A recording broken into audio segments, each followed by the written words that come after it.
అన్నటువంటిది. సరే ఆ పదవే పచ్చి బూతు. నీరు పల్లమేరుగు నిజం దేవుడు ఎరుగు అంటారు.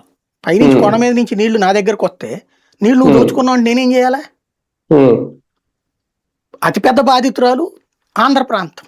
ఎందుకని? పైన ఉన్న వాళ్ళకి వరదలతో ప్రాబ్లం లేదు. వరదలతో పద్దాక మునిగేది ఏడాదికి 3 సార్లు కృష్ణానది అప్పట్లో ఇక్కడ. అలాగే గోదావరి మునిగేది ఇక్కడ. పోలవరం ఏరియా మీకు తెలుసు ఎన్నిసార్లు మునిగుంటది, మనం ఎన్నిసార్లు కవర్ చేసి ఉంటాం. ఆ మధ్యలో ఎన్ని పొలాలే కదా, ఆ మధ్యలో ఎన్ని పొలాలే కదా మునుగతం కొట్టుకుపోవడం సఫరర్స్. కాబట్టి హక్కు ఎక్కువ రావాలి సఫరర్కి. అయినా సరే నడిచిపోయిన వీళ్ళ ఉద్యమమా హడావిడ నడిచిపోయింది. ఇవాళ తీయండి, నాకు తెలిసి రాష్ట్రం విడిపోయే నాటికి ధాన్యంలో ఆంధ్రప్రదేశ్ ప్రాంతం నెంబర్ 1.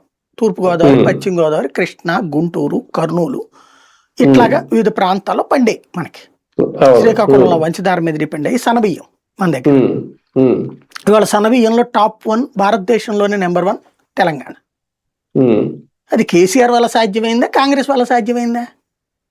2014 ముందు ఉంటే కేసీఆర్ కాంగ్రెస్ సాధ్యమైనట్టు. అది తగ్గింది అనుకోండి, కేసీఆర్ అసమర్థుడు. ఇక దానికి అనుగుణంగా నీళ్లు ఎత్తేనే కదా, గాల్లో నుంచి ఆ నాంబుం బుష్ అని తేడు కదా కేసీఆర్.